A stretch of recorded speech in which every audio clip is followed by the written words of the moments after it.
Hi guys, andito na kami sa Mapanas, Northern Samar. Hindi na ako nakapag-record kahapon kasi inulan kami ng todo-todo. Nasira din yung isang microphone ko. Pero dito kami nagstay sa Jacob's Haven Travelers Inn. Ayun, tara!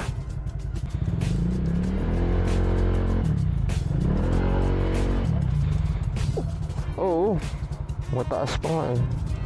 Sa akin no, Marokay lang din. O tara, let's go.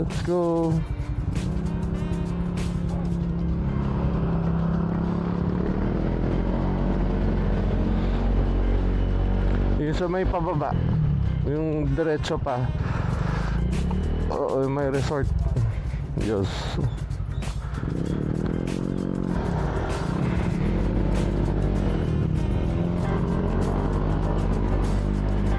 Ay, dinala niyo yung bread. Okay.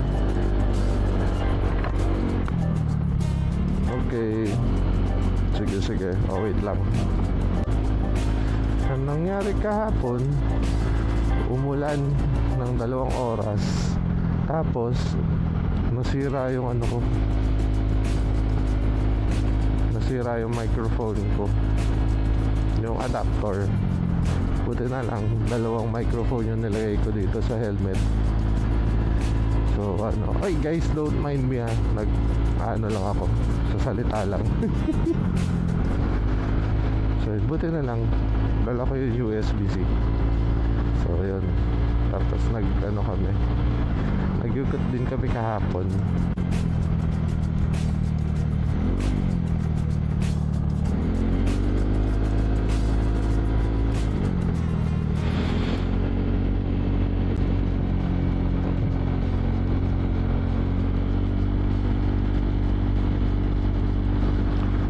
So yan ang view.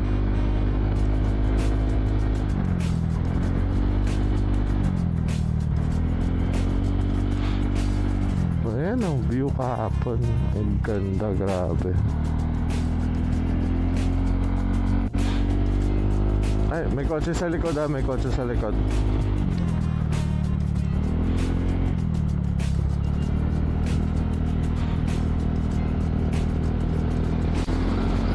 Kotse sa likod, transformer. Hindi. Yun yung tawag dyan ngayon eh. Hindi na multicab. Hindi na multicab yung tawag. Transformer na. Oo.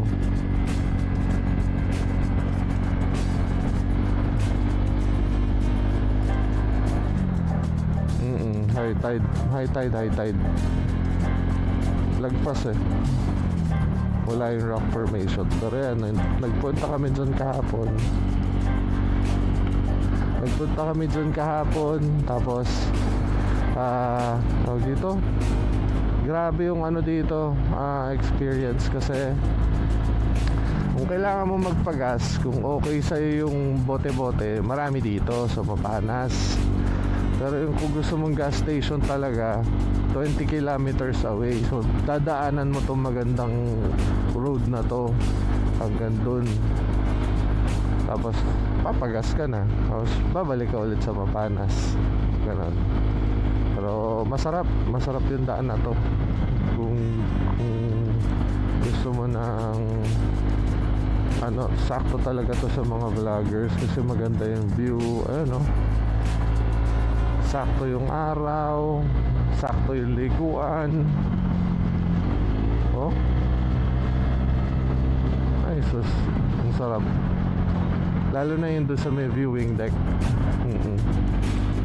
Nakita ko na yung na-experience ko din na yung na-experience yung ibang mga vloggers. Maganda talaga dito.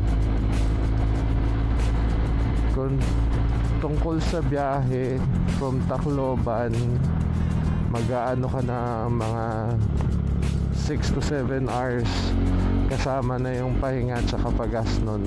Kung sa motor ha, yung saktong ride lang, 6 to 7 hours siya. Kung tatanungin nyo kung sulit yung biyahe, kung uwian kayo, pagod lang yun. Kasi isipin mo 13 hours kang babiyahe para daanan lang tong daan na to, tapos maliligo ka pa, so mga 15 hours yun. So dire-diretso kang gising na 15 hours, mahirap yun. Pero kung gagawin mo is mag-overnight ka dito, sulit ang biyahe. Ang room pala doon, ang nakuha namin, good for 4, nasa 2,500 sa. So okay na din, mabait sila ate, maasikaso.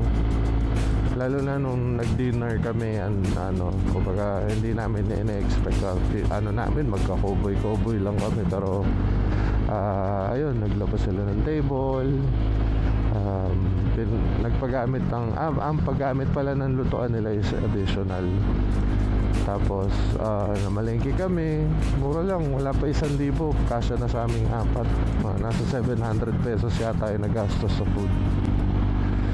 Pagdating sa rice, meron namang may Crispy King dito, so pwede na kayo umorder ng rice sa kanila, so hindi nyo na kailangan gumawa. Pero kung gusto nyo gumawa, pwede din naman, pwede magsaing dun kila ate. Saan tayo? Dun pa tayo.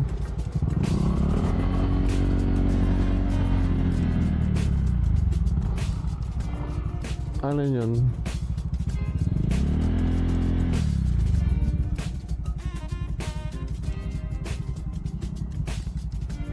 Ayun, titignan namin kung dito kami papasok. Let's see. Ayun.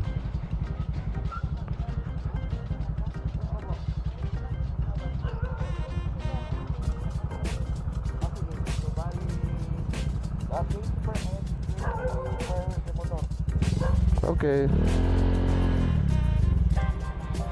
So ayan, gusto nyo pumasok, 20 per head, 20 per motor.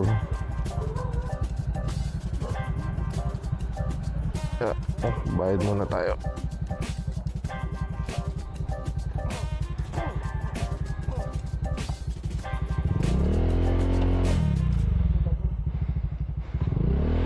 Tingnan natin ang view.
Hi guys, tapos na kami maligo. Ang sarap ng tubig.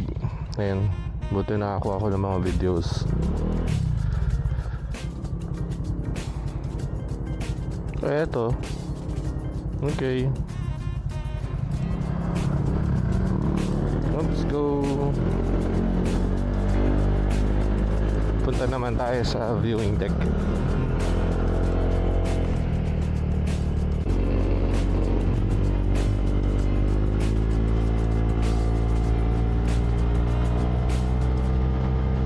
Ay, sarap.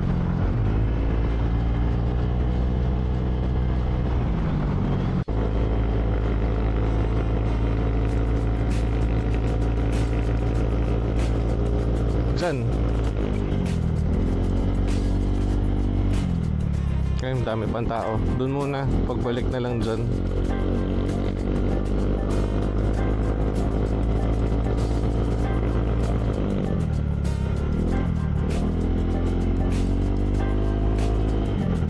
Yun yung view deck. Maraming pinupuntahan na tao. Oo.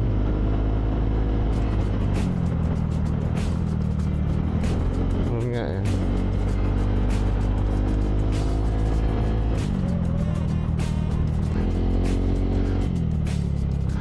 Gusto magmatulin ng motor. Gusto magmatulin ng motor ko, nag-overshot tuloy.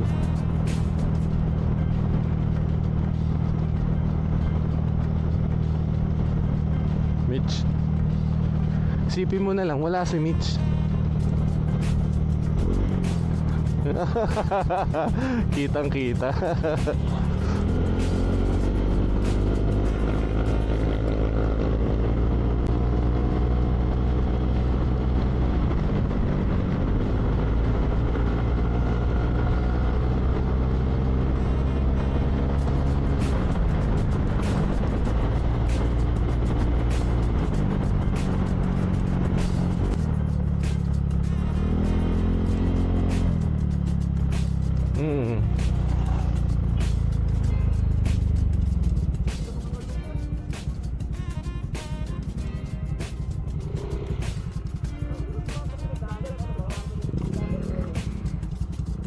Ano, yun, gusto mo na ninomor. Ayun lang naman yung tambahin sa taas yun.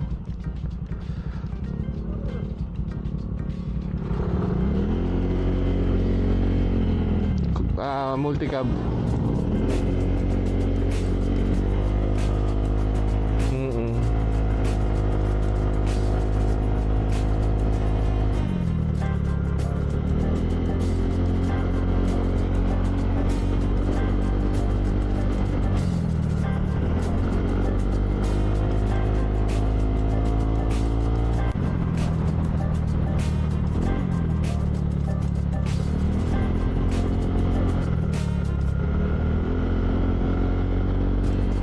Fiesta.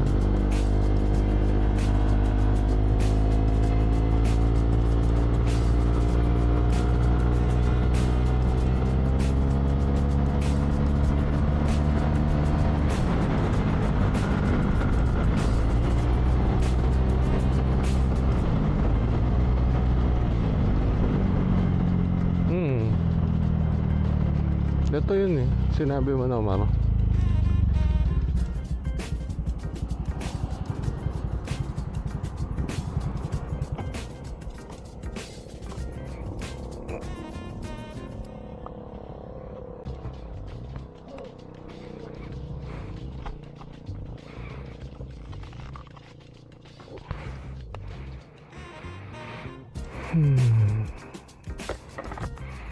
Ayos, sulit.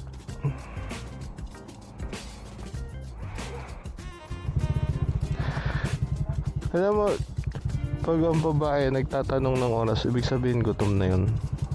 Hindi pa ba? Okay.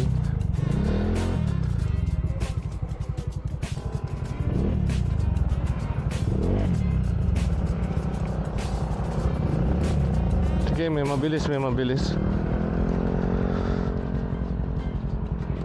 Tapusin na natin to. Okay. Ay, may motor pa. Tara.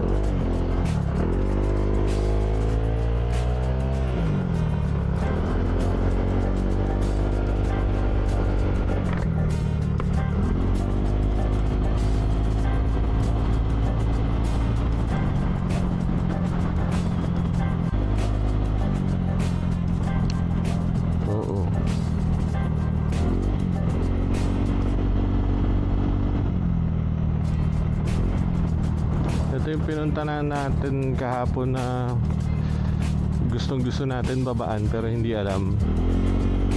So ang gagawin natin, mangangapit bahay tayo.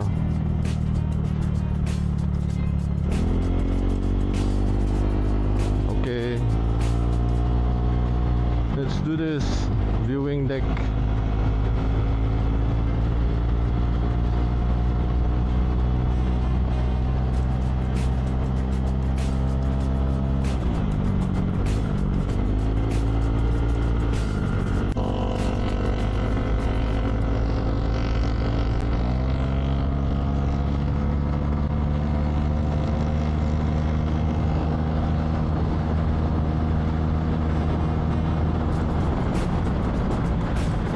Sharp right ah.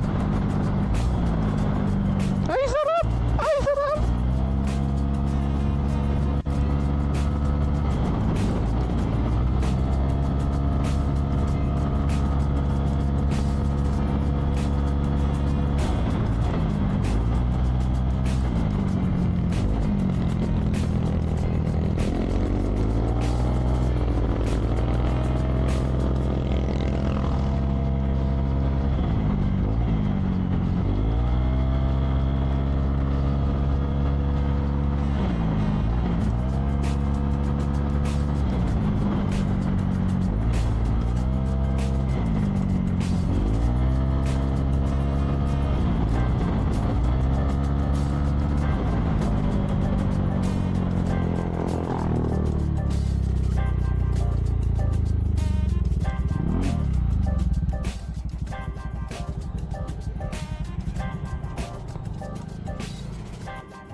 Meron akong gustong gawin na angle eh.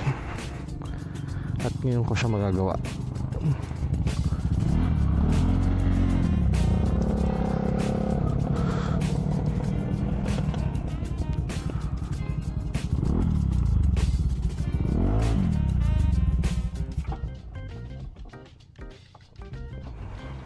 Picture natin si Black Raptor.